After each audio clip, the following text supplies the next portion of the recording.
दोस्तों, यह कहानी एक बांस और किसान की है, जिससे हमें कुछ अच्छा सीखने को मिलता है। तो सुनिए दोस्तों, बहुत समय पहले की बात है। एक राजा को उपहार में किसी ने बांस के 2 बच्चे भेंट किए। वे बड़ी ही अच्छी नस्ल के थे और राजा ने कभी इससे पहले इतने शानदार बांस नहीं देखे थे। राजा ने उनकी देखभाल के लिए एक अनुभवी आदमी को नियुक्त कर दिया।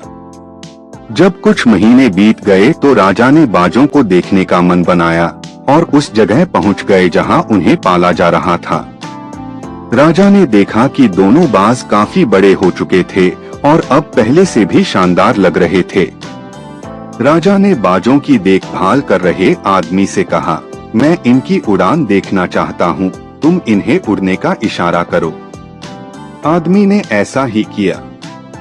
इशारा मिलते ही दोनों बाज उड़ान भरने लगे, पर जहां एक बाज आसमान की ऊंचाइयों को छू रहा था, वही दूसरा कुछ ऊपर जाकर वापस उसी डाल पर आकर बैठ गया जिससे वो उड़ा था।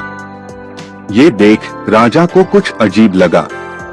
क्या बात है, जहां एक बाज इतनी अच्छी उड़ान भर रहा है, वही ये दूसरा बाज उड़ना ही नहीं चाह रहा? राजा ने सवाल किया। जी हुजूर, इस बाज के साथ शुरू से यही समस्या है, वो इस डाल को छोड़ता ही नहीं। राजा को दोनों ही बाज प्रिय थे और वो दूसरे बाज को भी उसी तरह उड़ना देखना चाहते थे। अगले दिन पूरे राज्य में ऐलान करा दिया गया कि जो व्यक्ति इस बाज को ऊंचा उड़ाने में कामयाब होगा, उसे ढेरों इनाम दिया जाएगा। फिर क्या था, एक से एक विद्वान आए और बाज को उड़ाने का प्रयास करने लगे, पर हफ्तों बीत जाने के बाद भी बाज का वही हाल था। वो थोड़ा सा उड़ता और वापस डाल पर आकर बैठ जाता। फिर एक दिन कुछ अनोखा हुआ। राजा ने देखा कि उसके दोनों बाज आसमान में उड़ रहे हैं।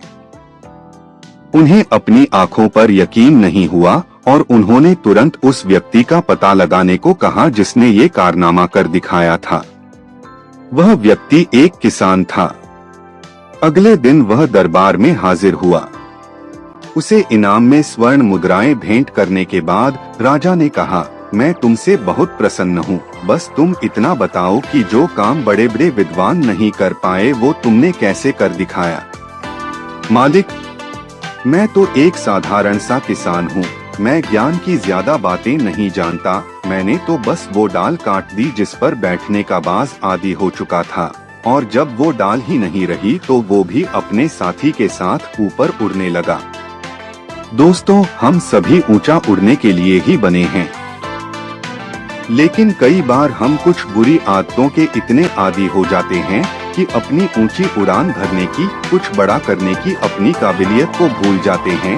यदि आप भी सालों से किसी ऐसे ही काम में लगे हैं जो आपके सही पोटेंशियल को खत्म कर रहा है, तो एक बार जरूर सोचिए कि कहीं आपको भी उस डाल को काटने की जरूरत तो नहीं जिस पर आप बैठे हुए हैं।